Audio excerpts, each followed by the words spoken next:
Olá, neste vídeo vamos apresentar uma dramatização do Memorial de Convento de José Saramago.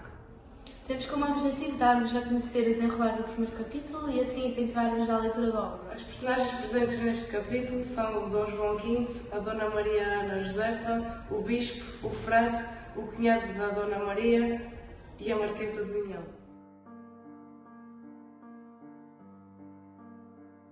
Já há 2 anos que Dom João V está casado com Dona Maria e até agora ela ainda não engravidou. A rainha reza novenas e 2 vezes por semana recebe o rei nos seus aposentos. Quando ambos se casaram, o rei dormia com a rainha todos os dias. Mas devido ao cobertor de penas que ela trouxe da Áustria e porque com o passar do tempo, os odores de ambos faziam com que o cobertor ficasse com um cheiro insuportável. Assim, o rei deixou de dormir com a rainha, passando a dormir em quartos separados. El rei está a montar em pós a Basílica de São Pedro de Roma para se distrair e porque gosta, mas a rainha está à espera do rei para que cumpra o seu dever conjugal. E para os aposentos da rainha, o rei se dirige. Mas entretanto chegou ao castelo Dom Nuno da Cunha, bispo inquisidor, e traz consigo um franciscano velho. Afirma ao bispo que o frei António de São José assegurou que se o rei se dignasse a construir um convento em Mafra, teria descendência. Enquanto isso, a rainha conversa com a Marquesa de Vinhão, rezam jaculatórios e preferem nomes de santos. Após a saída do bispo e do frei, o rei anuncia-se e consumado o ato, Dona Maria tem que guardar o choco, aconselha os médicos e murmura orações pedindo ao menos um filho que seja. Dona Maria sonha com o infante Dom Francisco, seu cunhado, e dorme em paz adormecida, invisível sob a montanha de penas. Dom João também sonhará esta noite nos seus aposentos. Sonhará com o filho que poderá advir da promessa da construção do convento de Mafra.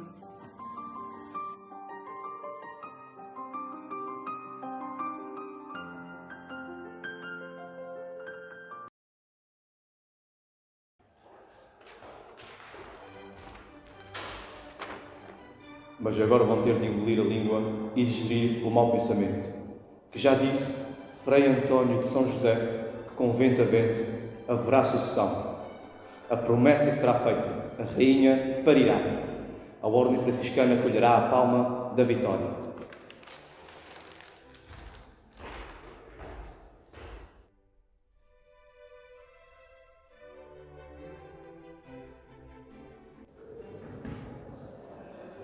Olá, caros espectadores.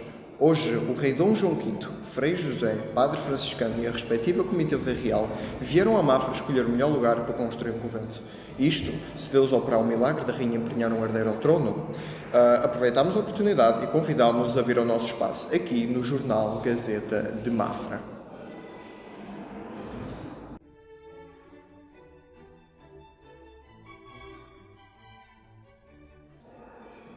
Boa tarde, minha majestade.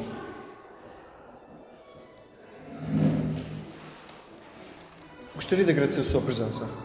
Sua Excelência, poderia nos dizer a razão pela sua vinda? Claro que sim, com todo o prazer para este esclarecimento aos meus súbitos que certamente gostarão de ver o representante de Deus aqui na Terra por estas paragens. Bom, como sabeis, todo o reino sabe, eu e a minha Maria, a rainha, bendito seja o fruto do vosso ventre, vaso de receber, há 2 anos que tentámos dar um herdeiro à coroa. Eu, aguentando o cobertor de penas sufocante que a minha rainha trouxe da Áustria, e o qual não larga, seja verão ou inverno, recusando cheiros e secreções, um horror. Ela, por sua vez, rezando novenas e se sacrificando a uma imobilidade total. Vossa Majestade não nos precisa de esclarecer com tantos detalhes. Mas com tudo isto, ainda não respondi à sua pergunta. No último dia, estando a caminhar em direção ao quarto de minha mulher, Dom Nuno da Cunha, bispo inquisidor, interpelou-me apontando para Frei António de São José, um velho franciscano, o mais virtuoso da sua ordem, que, solidário com a minha tristeza, encomendou a Deus um milagre que me daria sucessão, se prometesse levantar um convento na vila de Mafra. Mas acrescentou que teria de ser franciscano. E assim foi. Prometi que o faria e com criativo esforço cumpri o meu dever. E sabendo dos milagres que advêm dos franciscanos, julgo que o choco dará fruto desta vez. Sem mais delongas e com muita fé e esperança, achamos melhor escolher o lugar. Mas quanto à santidade da ordem franciscana, Frei José, poder-lhe-á contar a fama que precede a mesma ordem. Muito obrigado pela sua presença, Sua Alteza.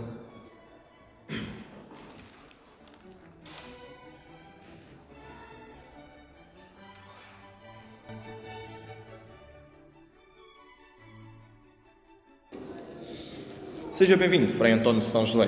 Obrigado pela sua presença. Ora essa, é com muito gosto. Diz-se que Frei José foi o grande preconizador da promessa de se fazer um convento aqui em Mafra, garantindo que Deus faria a sua parte. Que argumentos usou para que tamanho empreendimento venha efetivamente a ser posto em prática? Ora bem, já há muito, isto é, séculos, desde 1624, desde um Filipe espanhol, que a ordem franciscana deseja um convento aqui em Mafra. Mas sempre, sem consentimento, viu sempre os seus intentos materiais, espirituais, logrados. Mas Deus é grande e opera milagres. Só com franciscanos, claro. Mas o que quer dizer com isso? Não conheces os milagres? Veros e certificados milagres? Pois a Conceição da Rainha será vista como mais um dos milagres tradicionalmente ligados com a Ordem de São Francisco. Lamento, mas não. Então que milagres são esses, prezado Frei José? Depois do que vou narrar, vais certamente compreender o porquê de acreditarmos que o abençoado Choco da Rainha dará um herdeiro ao reino e aos franciscanos um rico pardieiro.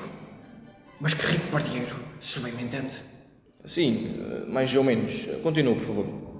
Começo por relatar 3 acontecimentos que aguaram da promessa do rei, o célebre caso de Frei Miguel da Anunciação da Ordem Terceira de São Francisco.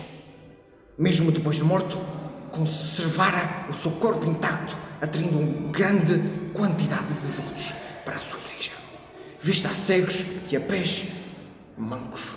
De veras surpreendente.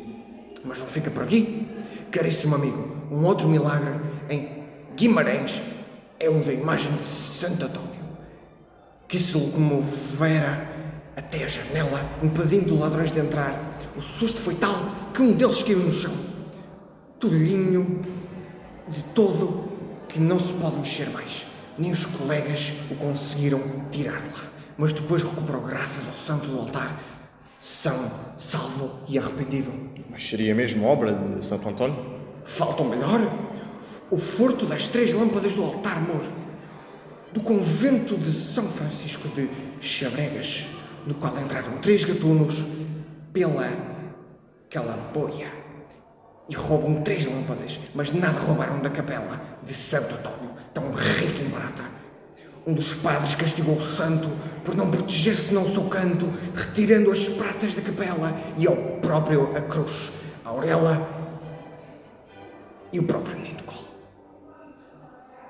Pois no dia seguinte apareceu um jovem estudante à porta que já há muito desejava o hábito de padre, que revelou estarem as lâmpadas do mosteiro de Cotovia, dos padres da Companhia de Jesus, e assim voltaram as lâmpadas ao seu lugar. E o responsável nunca foi encontrado, pelo menos não havia provas, mas o milagre aconteceu.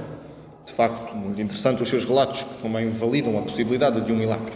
Pois que ninguém diga, como falam as más línguas, que não houve segredos de confissões divulgados, nem a rainha se calou para aparecer com a promessa de tão virtuoso Frei António. Haja herdeiro. Muito obrigado, Frei António, e ao rei pelo vosso testemunho e esclarecimento. Ora essa, nós é que agradecemos.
Olá a todos, eu sou a Beatriz Costa e esta é a Marta Branco, 12º H. Nós estamos aqui para apresentar o nosso trabalho sobre o Memorial de Conventos e vamos apresentar-vos aqui o capítulo 3. José de Sousa Saramago nasceu em 16 de novembro de 1922 e faleceu em 2010 na cidade de Tías, Espanha, aos 87 anos. Ao longo da sua vida, José Saramago desempenhou inúmeras funções. Foi funcionário público, escritor, ensaísta, jornalista e até subdiretor do jornal de Diário de Notícias. Embora tenha publicado várias obras, foi o Memorial de Conventos que o confirmou como um dos grandes autores da língua portuguesa em outubro de 1982. O Memorial de Conventos é uma obra internacionalmente conhecida que decorre no início do século XVIII, durante a Inquisição e durante o reinado de Dom João V. Graças à grande quantidade de ouro e diamantes vinham do Brasil, Dom João V mandou construir o magnânimo Palácio de Mafra, mais conhecido como convento, em resultado de uma promessa que garantia a sua sucessão ao trono. Para iniciar esta apresentação, eu vou apresentar-vos alguns tópicos que foram acontecendo ao longo do capítulo e acho que são os tópicos mais essenciais. Como, por exemplo, o primeiro, que é o contraste entre os ricos e os pobres. No início do capítulo, existe um contraste entre os que têm muito e os que têm pouco. E passo a citar no livro. No geral do ano, há quem morra por muito ter comido a vida toda, mas não falta quem morra por ter comido pouco durante toda a vida. E também, mas esta cidade, mais que todas, é uma boca que mastiga de sebeios para um lado e descaso para o outro. O segundo tópico é o fim do intrudo e o início da quaresma. Para quem não sabe, o intrudo é o período de 3 dias que antecede a quaresma. E a quaresma é o período entre a quarta-feira de cinzas e o domingo de Páscoa. Então, o fim do intrudo e o início da quaresma localizam-nos no tempo, como podemos ver na citação, a quaresma como o sol, quando nasce e para todos. O terceiro tópico é sobre a condição de Lisboa. A imundícia em Lisboa mostrava que o rei só se preocupava consigo mesmo e com o poder, e não com o povo e com a sua cidade. Podemos verificar neste verso. A cidade é imunda, alcatifada de excrementos, de lixo, de cães lazarentos e gatos vadios. E Lisboa cheira mal, cheira a podridão. O quarto tópico é sobre a procissão de penitência. Neste capítulo, dá-se a explicação de tudo o que acontece nesta procissão. Ocorre a paga pelos excessos cometidos no intrudo. E José Saramago critica os costumes e rituais da época. Como podemos ver pela citação, passa a procissão entre filas de povo e quando rajam-se pelo chão homens e mulheres, arranham a cara uns, arrepelam-se outros, dão-se bofetões todos. O quinto e último tópico fala sobre a infidelidade das mulheres da época. A quaresma era um período em que as mulheres poderiam ir livremente à igreja e assim poderiam se encontrar com os seus amantes secretos. Após a quaresma, elas voltavam para casa à sua reclusão. Dona Maria Ana não poderia gozar este período da quaresma porque não só era rainha, como também estava grávida. Então, ela sonhava com as suas damas e, quando adormecia, sonhava com Dom Francisco, o seu cunhado, e passo a citar. Dá-lhe na cara a luz das tochas, é o infante Dom Francisco, de que lugares de sono veio a ele e porque vira tantas vezes. Após a realização deste trabalho, concluímos que o verdadeiro protagonista do Memorial do Convento é o povo, pois, apesar das suas grandes dificuldades, fez grandes feitos, com esforço e capacidade, para satisfazer as vontades todas do rei. José Saramago fez uma caricatura da sociedade daquela época, onde se ironizava e ridicularizava os elementos da corte, valorizando assim a importância do povo que levava uma vida cheia de preocupações. Neste capítulo foram feitas reflexões sobre Lisboa, bem como críticas aos costumes religiosos da época, desde a procissão de penitência, à quaresma, à gravidez da rainha e ao seu sonho com o cunhado Francisco. O Memorial de Conventos é uma obra representativa da sociedade portuguesa do século XVIII, que repleta de críticas e recursos expressivos que, sem dúvida, nos ajudaram a ampliar a nossa zona de conhecimento para o exame que está prestes a decorrer. Então, para nós finalizarmos aqui, nós vamos ler uma pequena carta que nós próprios fizemos E espero que gostem. Acho que Bom, nós ficámos com a parte criativa relativamente à poesia, só que nós decidimos fazer por carta, ok? E nós queimámos aqui os arredores para ficar num estilo mais desatualizado, diremos assim. Fizemos retoques de sangue e queimámos um bocado assim as folhas. Esta daqui foi sem querer, mas pronto, continua com o seu charme. Espero que gostem. Ela vai fazer a parte da leitura porque eu sou menos dramática que ela. Lisboa, outubro de 1982. Olá, como tens estado? Vejo que andas muito ocupado. Finalmente a vida e o amor deram certo. Talvez seja porque já não me tens por perto. Memórias passam pela cabeça e agora queres que eu te esqueça. Eu sei que fugi e partiste tudo, mas eu quero que saibas que lá no fundo nunca parei de te procurar na multidão. Corro pelas ruas fora, avenidas em vão. Perdi-me quando larguei a tua mão. Tens o direito de não ouvir os desvaneios que ocorrem desde que te mandei embora, mas sem ti, o que é que eu faço agora? Da pessoa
Olá a todos, meu nome é Rita Olá, eu sou a Joana.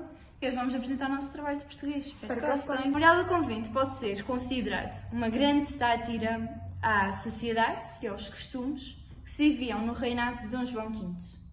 No capítulo 5 podemos atentar há uma grande sátira à Inquisição e mais propriamente à Igreja, porque José Saramago, como ateu que era, quis também focar-se um bocadinho no facto de a Igreja se encontrar sobreposta ao rei e às pessoas que viviam em Portugal. Com a inúmera incontável porcentagem de pessoas que foram condenadas à morte só por irem contra a doutrina católica, entre 1536 e 1684, não se pode afirmar de forma serena que os tempos de Inquisição não foram penosos para Portugal. O episódio em que a mãe da Blimunda, Sebastiana Maria de Jesus, na obra de Saramago, foi condenada ao degredo em Angola, é realmente um grande exemplo de um destino infeliz devido às atrocidades do Santo Ofício. Todos eles, os que eram julgados, tinham que participar obrigatoriamente na cerimónia do auto de fé e eram forçados à exposição pública e consequentes açoites pela comunidade. Os que eram julgados eram aqueles que iam contra a religião católica. E se não bastasse, 2 deles acabaram por morrer na fogueira. Isto vai muito contra o artigo 5 dos Direitos Humanos, em que diz que as pessoas não devem ser submetidas a tortura, nem a penas, nem a tratamentos cruéis. A Igreja tinha um poder muito grande sobre a população. Esta chegava a tomar decisões que se sobrepunham até mesmo à forma do monarca reinar. Dito isto, quando a Inquisição foi implementada a 23 de maio de 1536 pelo Papa Paulo II, a instituição católica passou a ser o órgão eclesiástico que mais intervinha na vida da população. Ela acabou por se servir do Santo Ofício para julgar e condenar todos aqueles que iam contra ela. Deste modo, apesar das pessoas que eram de outra religião serem condenadas, esta era uma forma de as pessoas que seguiam a religião católica conseguirem muito mais facilmente se sentirem protegidas e se sentirem seguras dentro do seu próprio país, pois sabiam que todos aqueles que iam contra os seus ideais e aqueles que eles até consideravam serem ladrões e serem más pessoas, porque não estavam de acordo com as suas mentalidades, acabavam por se sentir mais seguras e por sentir que o seu país realmente estava a fazer um bom papel. Naqueles tempos, todos que iam contra a Igreja Católica eram postos de parte pela sociedade. Quando foi implementada a Inquisição, veio acentuar esta disparidade. Isto porque era bastante comum, devido aos tempos, a Igreja Católica servia como elo de ligação entre todos e era como uma causa comum. E assim as pessoas nem tinham consciência que se devia respeitar tanto outras religiões e a dimensão das mesmas. Assim, elas aceitavam de uma melhor forma a Inquisição. Não desacreditando no que se diz sobre ser um dia festivo e que as pessoas da época consideravam uma prática comum, não é possível negar que a realidade que esteve presente era um atentado à liberdade religiosa de expressão do próprio indivíduo. Aqueles que iam contra a corrente não tinham qualquer opinião para falar na sociedade. E assim é de extrema relevância ter-se defendido os judeus, os cristãos novos. Concordo completamente com a Joana. Até mesmo os cristãos novos, que era o caso de Sebastiana Maria de Jesus, a mãe de Blimunda, eles eram judeus, mas queriam sim entrar na ordem cristã e não conseguiam. Porquê? Primeiro, porque os costumes eram bastante diferentes e eles acabavam por não se habituar tão facilmente. E depois, porque também eles sempre que fizessem alguma prática que não fosse de acordo com o catolicismo, que foi o caso da mãe de Blimunda, eles eram julgados em praça pública e condenados ao degredo em Angola, como também foi o caso da mãe de Blimunda, Sebastiana Maria de Jesus. Nunca, em circunstância alguma, nós, na nossa sociedade, deveríamos julgar alguém por ter uma religião diferente da nossa. e também ainda para mais aos cristãos novos que queriam seguir a religião da maioria, a religião privilegiada. Não faz sentido. Hoje em dia, isto é completamente inconcebível, também devido à existência agora de uma liberdade religiosa e também dos direitos humanos. Nós estamos muito mais protegidos do que naquela época.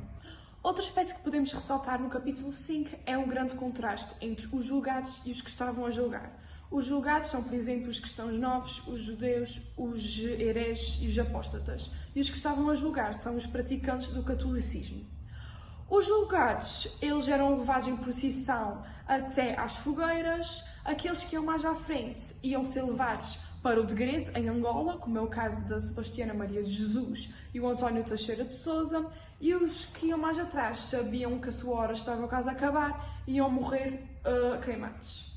Já os que estavam a assistir encontravam-se muito felizes e achavam que era uma coisa, um entretenimento, pois aquilo era um dia santo e era um dia de festa, ou seja, era um evento muito importante naquele tempo.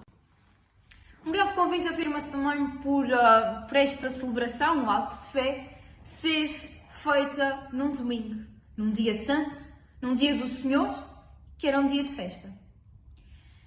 Era também uma distração para as pessoas irem assistir às torturas de outros que eram considerados objetos, os judeus, os hereges, os apóstatas, os cristãos novos.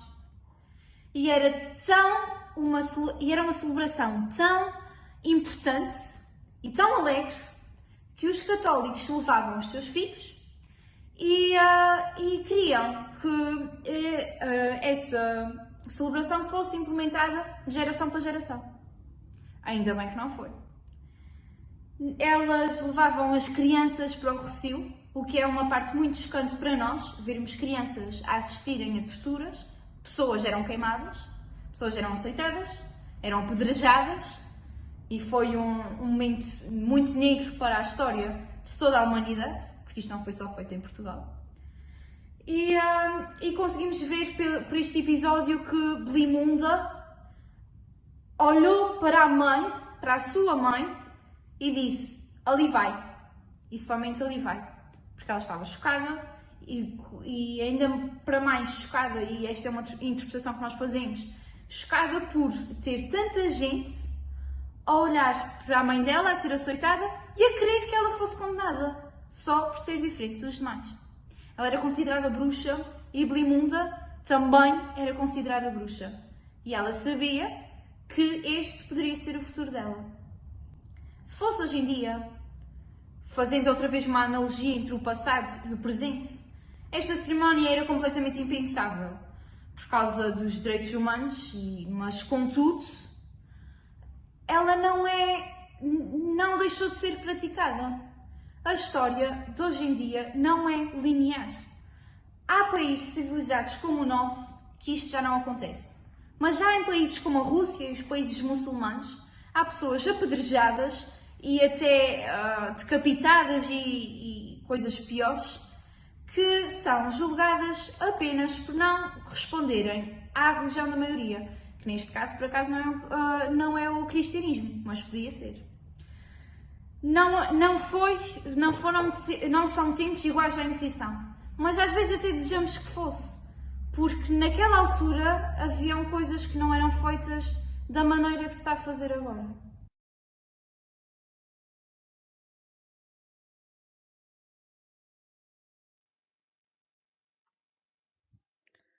Dona Mariana está de luto pela morte de seu irmão José, imperador da Áustria. Apesar de o rei ter declarado luto em Lisboa, no Rossio tem lugar um auto de fé.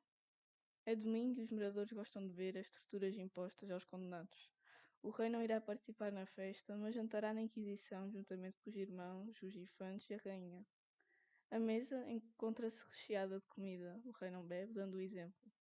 Nas ruas, o povo furioso grita impropérios aos condenados e as mulheres nas varandas algazarreiam que a procissão é uma serpente enorme. Entre este mar de gente encontra-se Sebastiana Maria de Jesus, mãe de Belimunda. Procura pela sua filha. Sebastiana supunha que Belimunda estaria também condenada a degredo para Angola. Acaba por ver a filha entre as pessoas que acompanham o auto, mas sabe que ela não poderá falar-lhe sob pena de condenação. Blimunda acompanha o padre Bartolomeu Lourenço e perto dele está um homem, Baltazar Mateus, o sete olhos, a quem ela se dirige e cujo nome tenciona saber.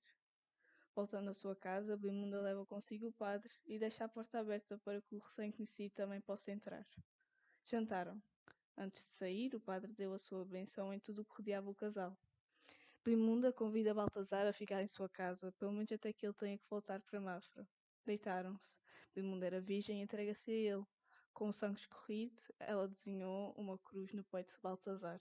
No dia seguinte, ao acordar, Blimunda, sem abrir os olhos, come um pedaço de pão e promete que nunca o olharia por dentro.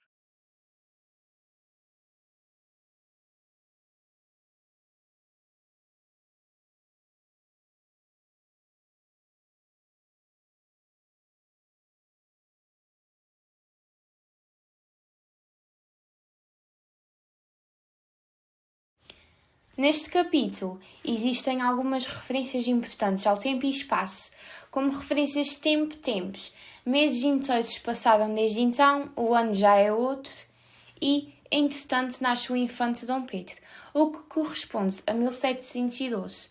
Em termos de espaço, a capital é fundamental, em Lisboa, a casa de Blimunda chegando a casa e as ruas da cidade. O Tejo também é mencionado, à beirinha do Tejo, e o local onde o convento vai ser erguido também.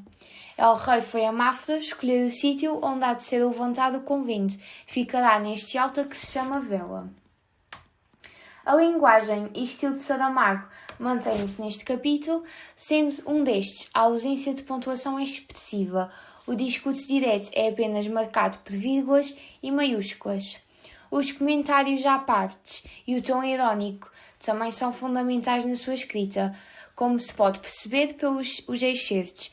Se quisermos rir do que estes nossos olhos veem, que a terra dá para tudo, e até que enfim desce o Tedeu louvamos, louvado seja Deus que tem de aturar estas invenções, respectivamente. O uso do presente do indicativo também marca a sua escrita. No capítulo apresentado é possível identificar vários tipos de narrador. Um narrador não participante, de focalização omnisciente, tudo sabe, inclusive do passado e do futuro. Por vezes, este narrador mostra-se como personagem, mostrando-nos o ponto de vista de uma personagem específica, focalização interna. Também existe a focalização interventiva, no qual tece juízos de valor, comentários, etc. Como exemplos de recursos expressivos presentes neste capítulo, temos a comparação, ver um clérigo a correr como ébrio, a metáfora, é o suspiro do dia, a enumeração, gradação, há uma apareceu, às duas se escondeu, às três nunca mais foi visto. O capítulo também ainda apresenta um momento de intertextualidade com os Lusíadas, quando o narrador diz: está tão claramente vista à luz do dia, pleonasmo, que recupera o verso, vi claramente visto o lume vivo. Em conclusão, neste capítulo o autor critica os ricos e os nobres, como Dom Francisco, que sempre tem a espingardear os marinheiros, que mostra que os poderosos desprezam a vida dos seus inferiores. Saramago também ainda denuncia o clero hipócrita que prega uma coisa e faz outra, que preocupa-se mais com os prazeres mundanos e que ignora os seus votos de castidade, não os respeitando no dia a dia. Olá, muito boa tarde.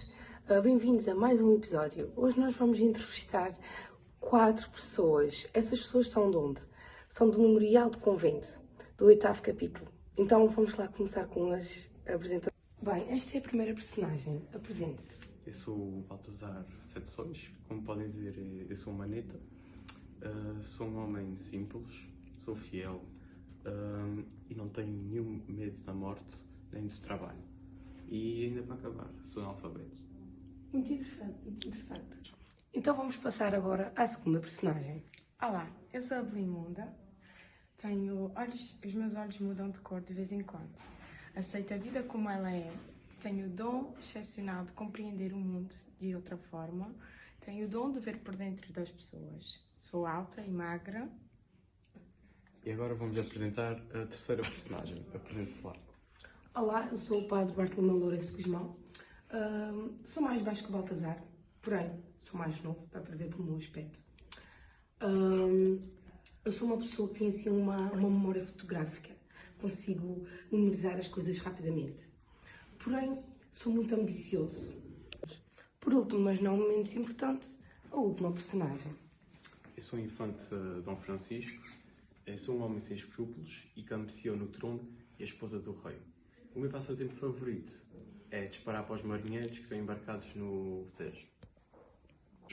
Bem, Limunda, fala-me um bocadinho sobre o teu dom. Eu tenho o dom de ver o interior das pessoas quando estou em jejum e de olhos fechados. Por isso, no outro dia, quando dormia com o Baltazar, fui tomar o pequeno almoço enquanto ele dormia, para que não pudesse ler o interior dele. Só que quando fui comer, o meu pão tinha desaparecido. Tá. Então, Baltazar, o que achas sobre toda esta situação? A verdade é que fui eu que escondi o pão, porque já andava a estranhar esse comportamento a Belmunda há algumas noites. Acabei por a confrontar e ela disse uma conversa meio estranha dos poderes, mas sinceramente ainda não acredito. Eu fui dar um passeio com o Baltazar pela cidade e consegui ver o interior das pessoas que lá andavam e descobri muitas coisas estranhas. Mas o mais estranho é que a rainha está grávida. Agora realmente talvez acredite nos teus dons. Então, infante Dom Francisco, ouvi uns boatos do seu passatempo. Epá, e realmente tenho assim um passatempo um pouco estranho. Eu tenho o hábito de treinar a minha mira ao disparar para os marinheiros da janela do meu quarto. Eu sei, é um bocado estranho, mas eu pratico bastante a minha pontaria. Eu agora não tenho muito tempo que estou a fugir de dois homens, porque eu fui apanhado na casa das mulheres da vida. E então eu voltei a desenfadar o desejo pela carne. Por isso, depois fala. Por acaso não vi um padre a fugir, andávamos atrás dele. Ou foi para aquela direção? Bora lá. E o que mais acontece no capítulo 8? Então, o cardeal Dom Nuno recebeu o chapéu das mãos do El Rei. Também nasceu o infante Dom Pedro, filho de Dom João e Dona Mariana Josefa. O que aconteceu mais? Bem, o rei decidiu em que zona vai construir o convento de Mafra, que é num alto chamado de Vela. Então, ficamos por aqui no nosso episódio. Espero que tenham gostado e tenham ficado a saber um pouco mais sobre o episódio 8 do Memorial de Convento. Damos então por encerrado o 8º capítulo.